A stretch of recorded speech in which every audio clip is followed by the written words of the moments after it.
Alright, so once again I've had this crank redoweled to suit this new clutch and flywheel setup. So if we look here, triple dowels, 1, 2, 3. You can see in the past the flywheel has come loose on me, hence we've already doweled it before. You can see the old dowel holes there, which have now been cut off and blanked. We have new dowels in the back of the crank and the other spots to mate to this flywheel.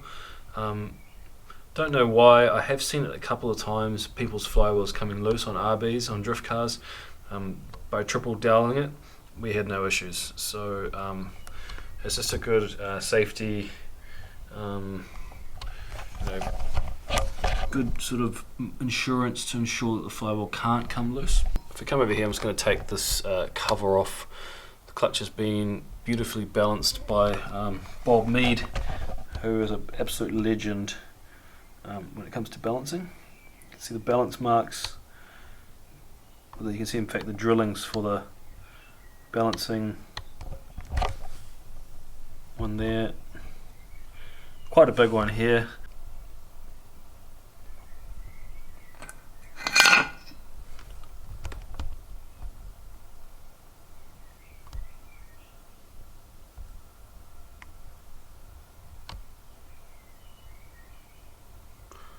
So that's the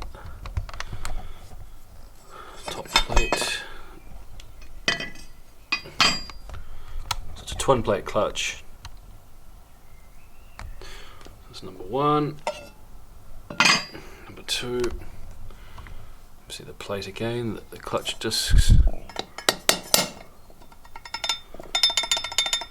go between. 2 clutch plate.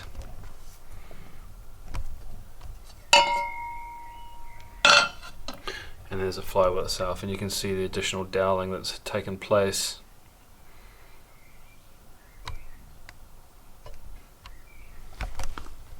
Mate against the back of the crank. You see these stands, or whatever you want to call them,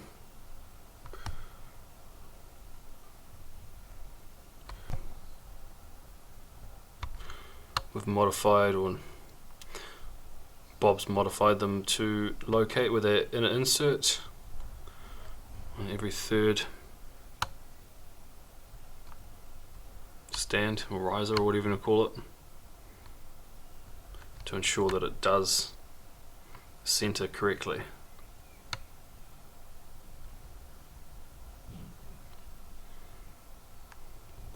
So these clutches are meant to be the bee's knees. They're meant to be really good. I know guys who are running these clutches with a lot of power, a lot more power than what my car, or maybe not so much power, but a lot more torque than what this thing will ever make. So hopefully this should work well with the additional doweling to the crank. We'll soon see.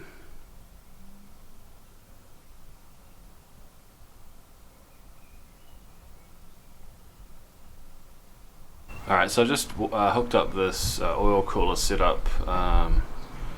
Just need to bolt it up, but it's all mounted. This is the C-Trab oil cooler, which is replacing this one, which is a fluid ion cooler. Nothing wrong with that cooler at all, but it just didn't have the fans, it didn't have a shroud, and it just didn't really used to do a very good job. So this one obviously has the fans on it on the back, which will be controlled by the ECU to keep the temperatures under control. Just got the battery hooked up to it now. I've just done this really rough, but I just want to see how much air the fans move.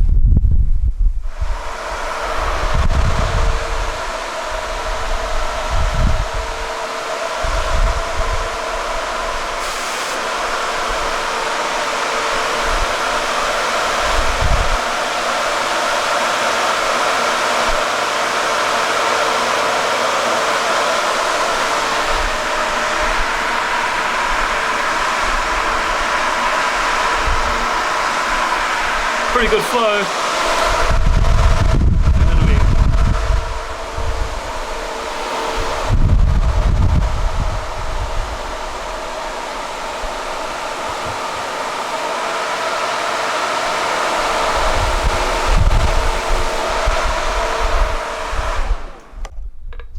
Also got the old water pump and the new one next to it. This one on the right started to make sort of grinding noises and all that sort of stuff, so that's going into the bin, and this is going on the car. The difference being this time I used the 1 inch MPT to AN20 fitting, whereas that one there is just the weld. We welded that on in a hurry because we didn't have any of the correct fittings. So a cool looking unit when it's brand new like that. So on the old engine setup, I used to run 2 urethane engine mounts. You can see here this is a factory Nissan RB25 engine mount, which I've made up this plate for, which is really average, but it's kind of done the job, bearing in mind that these have been in the car since 2013. You can see that it's melted, definitely has melted. However, the engine mount was still structurally okay in terms of it wasn't as bad as what it looks, put it that way. Anyway, with this new setup, I'm going to change the engine mount system to a solid mount. So I'm going to run a staged setup whereby the engine mount actually on this side, the right side, left side, so this would be the right side if you're the driver, is a urethane factory engine mount, and what that does is just gives a little bit of cushion when the engine rotates. So the engine obviously rotates to the right, spins clockwise, and when you put the power down, actually all the weight gets loaded anti-clockwise, and this one will soak up those vibrations and those, I guess, movements. And this one here is going to go onto the exhaust side, and this one will be solid mounted, so it's kind of like a hybrid setup. Now I believe that some of the cracking issues that I saw on my last block was actually due to engine mounts, but let's just have a look at this first. You can kind of see there what it will be. Solid engine mount, urethane engine mount, together in a hybrid, and that'll just it'll remove a whole lot of the twisting motion that you get up the tunnel. So the whole, obviously, gearbox and engine twists together. It's going to remove that. It's just really going to have a little bit of side loading that goes onto this, and that should just be enough to take the edge off the shock load that gets transferred through everything when the clutch gets engaged. And this here, obviously, yeah, it's looking pretty sad. It's had a good life.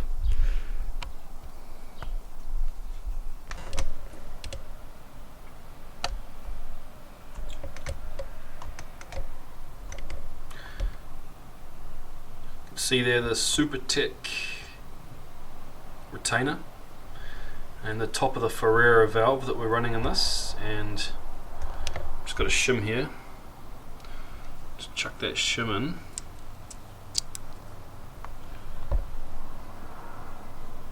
See how well that sits down inside that retainer. So spitting a shim on this retainer setup is probably unlikely. I mean, it's always possible, of course. I have done it before, but I think it should. I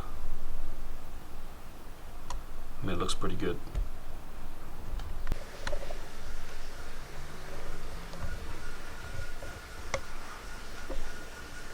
You can see there the Nitrous Jet Fogger, which sprays obviously nitrous into the intake manifold.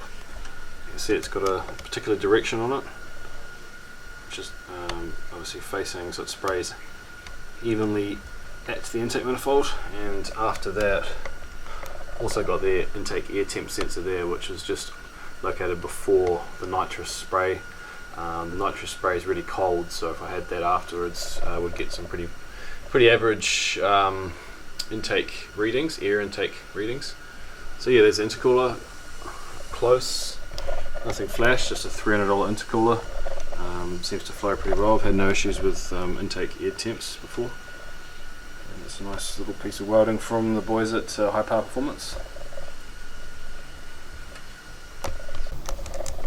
So just have a quick look at the Nitrous System. That there is the piece which connects into the dash line, if I can get that to focus. What actually happens is these little jets here, I've got numbers on the side of them, so that one's a 47, and the jet basically determines the hole in the middle of the actual nitrous jet itself. So they are quite small holes. That slides onto there just like that, and then the dash line goes over the top of it. Then it goes up to the nitrous solenoid. So I've got the dash line here with the old one, not going to use this, but that kind of just goes on the top of it like that, without the tape obviously, and that goes to the nitrous solenoid. Last time I ran a 42 size jet, which is I think approximately a 75 horsepower squirt of nitrous. This time I'm going to run a 47 size jet, so that should put it up about 100 horsepower. I have run up to a 65 jet before, which is about 150 horsepower shot. That was pretty violent. I'm thinking that 100 horsepower shot of nitrous should just be enough to get that turbo on song, because without it, we're going to be close to 6,000 RPM without boost. Alright, so just degreeing the cams on this thing. Excuse that really horrible looking thing, but it's actually really handy for turning the engine over through the harmonic balancer. Luckily, got my piston stopper in there. Just found top dead center, got a few calculations going on down there. So now I need to just check the cam gears, make sure the cams are dialed in, and put the cam covers back on. Probably need to heat wrap some of these because they actually run pretty close to the turbine housing for the EGTs. And then yeah, we're getting close. Okay, so those cams are now dialed in. They were pretty much within a degree of each other as it was. I haven't actually changed the cam gears. I'll just leave them as they are. I just wanted to make sure they're sort of ballpark the right figures, which they are, so we can play around with those on the dyno if we need to look for any gains. But to be fair, this engine's going to be just so laggy that we're not really going to get much gains. Maybe we get more bit more top end out of it, but that's what the nitrous is for, just to get rid of any lag or any issues like that. We could look at advancing the intake cam, which I've done in the past on the dyno, all the way up to 12 degrees advance, and that did actually bring on the power quite a lot earlier, but sacrificed a lot of top end, which is not really what we want with this engine.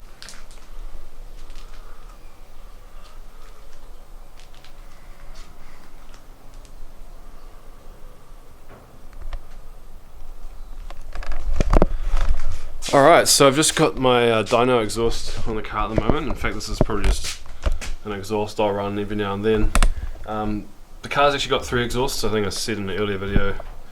This up pipe, it's got this stainless 4-inch tip, and then it's got the muffler, which I've tried to put some ducting tube on to get the gases out of my garage when I fire it up, but it didn't work too well. So, well, it did, but it was really noisy.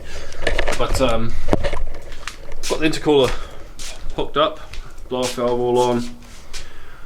I'm just going to fire this thing up right now and just see how it sounds with that fat pipe.